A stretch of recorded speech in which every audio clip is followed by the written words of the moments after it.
Denis est venu à la maison de retraite en tant que bénévole pour animer un atelier jeux de société.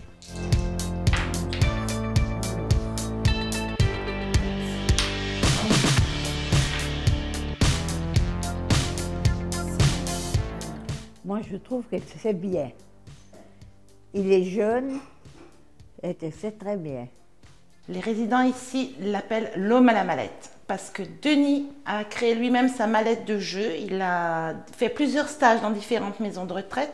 Il a bien identifié quels étaient les besoins et quels étaient les jeux qui pouvaient encore être accessibles aux personnes dont on s'occupe ici. Et il a créé les jeux lui-même. On a toujours joué le nain jaune. Le nain jaune. Oui. Et alors là, Denis, il vous fait jouer des jeux que vous ne connaissez pas. Ah, Hein? C'est nouveau, ça. ah ça c'est nous. Ça je connais pas, non. Un chêne berger, il faut relancer les dés. Dernière fois. Eh bien, non, rien que le jeu qu'il a inventé, qu'il a fait, je trouve que c'est formidable, ça. Les jeux adaptés, en fait, dans le commerce, sont beaucoup trop chers. Et j'ai préféré en faire un moi-même. Je vais déjà vous présenter le dernier jeu que j'ai réadapté, parce qu'au départ, c'était un jeu qui se jouait à 2 personnes. Et donc, à l'origine, ce jeu, ça s'appelle The Shoot the Box. Et moi, j'ai réinventé un nom en français, comme je joue avec des personnes âgées. Et l'anglais, ça fait un petit peu d'eux, quoi. Donc, je l'ai réinventé, le compte est bon. Pourquoi le compte est bon? Parce que c'est un jeu, il faut faire des calculs. Et le but de ce jeu, en fait, c'est de faire le moins de points possible.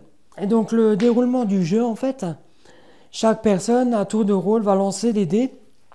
Et en fonction des points qu'il y a sur les dés, en fait, il va les additionner. Et le résultat va correspondre à l'un des chiffres qui est ici. Donc, c'est des chiffres de 1 à 12. Donc, l'objectif, c'est de retourner les chiffres les plus grands. Après, à la fin du jeu, quand il ne reste plus que 2 numéros, chacun va additionner ces numéros et la personne qui aura fait le moins de points va gagner. Et c'est un jeu qui permet de faire travailler déjà la mémoire et le calcul mental. Denis a vraiment, j'insiste là-dessus, il a vraiment le feeling pour s'occuper des personnes âgées. Il passe vraiment bien. Il parle un tout petit peu alsacien, il a de l'humour, il sait comment, je vais dire les enrober, comment les enrober et les accompagner. Je crois qu'il aimerait travailler dans ce domaine, comme vous dites. Qu'est-ce qui vous fait dire ça?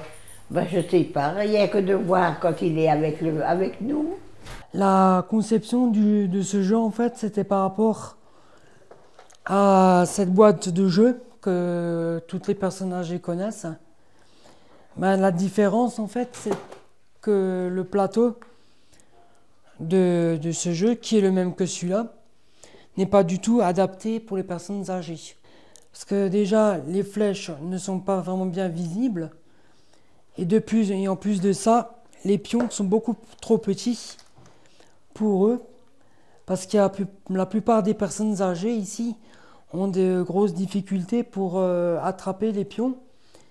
Et s'ils ont des maladresses, ils peuvent, par exemple, si le pion est là, s'ils lancent les dés et qu'ils n'arrivent pas bien à prendre le pion, ils peuvent jeter les pions par terre et ils ne savent plus où ils étaient.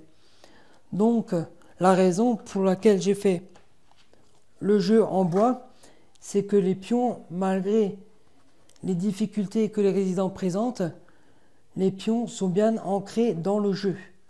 Ce qui fait que le pion ne part pas.